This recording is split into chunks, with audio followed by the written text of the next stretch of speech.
Hi, welcome back to another episode of the Muscle Whisperer with me, Kate Browne. In this episode, I'll be showing you some tips for manual lymphatic drainage. So I hope you enjoy. If you do, please give us a like, subscribe, and leave any comments below. Okay, so I'm going to show you a few tips for doing lymphatic drainage, as I find it's a really lovely technique to do and it comes up in treatment sometimes. So first of all, I just wanted to say that for training wise, I've covered these techniques in my two diploma courses, which were my level 4 holistic diploma and my level 5 medium sports diploma. Now you can really specialise in manual lymphatic drainage and study this for years, so I'm by no means an expert, but this is what I do and these are the tips that I've learned along the way. So first of all, there's a couple of contraindications for treatment which I'd advise that you look into yourself just to check. But the main ones being if the client has deep vein thrombosis, if there's an active infection, or if they're currently going through chemotherapy or radiotherapy. There are others, so just want to check those yourself. And then indications for treatment. Swelling is really the main one because you are helping to move the lymph through the body and help reduce stagnation. So anywhere with a swelling, particularly in post-operative scenarios, mastectomies are quite common because of the nodes removed from the armpit area. So we'll get started. The first thing that I usually do with the client is bring their attention to some of the areas that we'll be working on, as well as focusing my intention and my energy on waking up those areas. So I'm just going to move around the table and show you how I start. So the first areas that I'm going to be working on are the two ducts, which are at the top of the body, just under the clavicle. So we've got the thoracic duct and we've got the right lymphatic duct. And these collect lymph from the rest of the body. So the thoracic duct collects lymph from virtually the whole body, apart from the right side, which the right lymphatic duct collects lymph from the right side of the head, the right arm, and down to sort of the bottom of the lung on the right hand side. So the right duct only does that small amount and the left takes lymph from the rest of the body, so it has a big job to do. So we'll be engaging with those. We'll also be engaging with the cisterna chyli, which is just located around the same level as L1, L2. So I'm going to place a hand there, and that as well, that's receiving lymph from the lower extremities and bringing it up the body. The other hand I'm going to put on the spleen, or not on the spleen, but that's where my intention is. So I'm just going to pop my hand around the side of the rib cage. The reason for that is that the spleen plays an important role in filtering blood and is therefore a part of the lymphatic system. So cisterna chyli in the middle, spleen on the side to the left there, and I'm just placing my hands.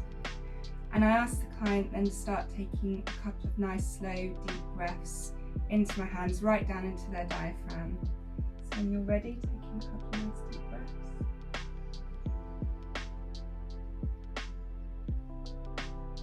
And I do this with them for several minutes, and whilst they're breathing, I'll be focusing my intentions on the areas and imagining them sort of waking up, imagining the energy growing there.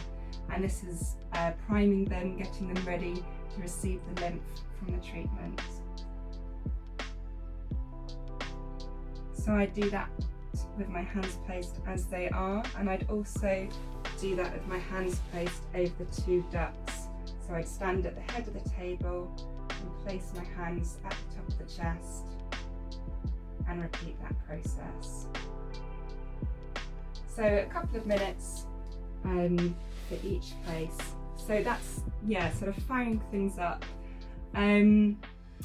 The next thing that I do is some passive mobilisations, which is where I'm going to be helping the client's joints to move. So mobilisation is really important in circulation in general.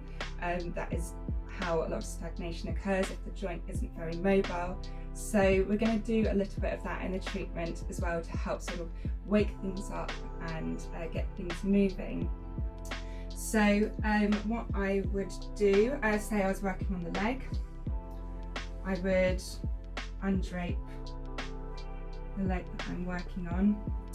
I've also got an extra bolster under the ankles as well as the knees, and this is just to help with the venous return, encouraging the direction of the lymph to flow up towards the ducts, which will be collecting it. So I'd start at the foot, so gently cupping the ankle, and then I'm just easily pumping the ankle, getting some movement going there, and I'm transferring my weight through my knees to get the movement. Once I've done that a little bit, I'd move up to the knee. So I'm just going to collect that up. Again, making sure that they are supported. So I'm supporting under the calf and my hand is supporting under the thigh. And then I'm just going to extend and flex the knee.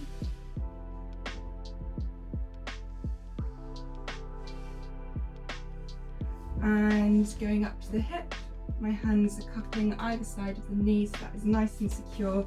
I'm bringing my body close to it, and I'm just doing a little bit of gentle rotation. We can come back and forth, flexion and extension.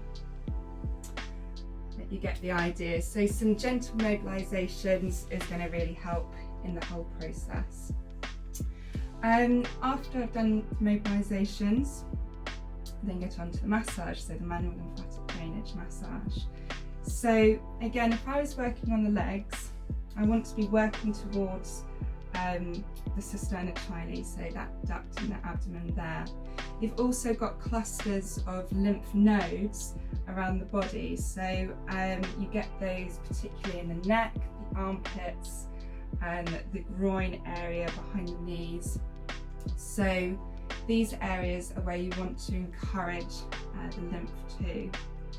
So when you're clearing lymph, you want to think of it a bit like a traffic jam. So you've got the car at the front has to go first before the cars behind it can go. So that's the way that I was taught to think about it, and I think it's a really good analogy. It's definitely one that I still use. I haven't really thought of a better one. Maybe you have, please share it if you have. But anyway, you want to be moving the lymph closest to the nodes first, and then you're working your way back. So if you're working on the leg, you'd actually be working closest to the nodes first, so from the hip, and then working your way down the knee and down all the way down the leg until you're bringing it all the way up. So you are moving the lymph closest to the nodes first and working your way back, if that makes sense. So what I would do, just get my oil. I'm using just a very light oil for this. So I'm using the H oil, which is the water dispersible oil, because it is light like a base oil, because I don't really want any sort of friction. I just want to glide, and that's because this massage is really, really gentle. It's a very sort of superficial touch. So I'm just gonna put some oil on the skin just so I've got some lubrication. So your touch really is just below skin deep, so it really is light, and that's because the tiny little lymph vessels are just below the dermis, and so you don't need lots of pressure to make this work. You actually need less pressure than you'd ordinarily use. And I'm using really broad tools, so I'd be using the flat palms of my hands and sometimes forearm, but you're much more likely to use a deeper pressure accidentally using that unless you're quite used to using it. So flat palms are good because you've got all that sensation and it's a nice broad area. So I'd just be working really, really slowly. And the strokes are very simple. I'm just going hand over hand. And I'm just thinking about trying to push that lymph up to where it needs to be. So super light touch, going just below the skin. And I do that all the way down the leg, and then repeat it on the other side and so on.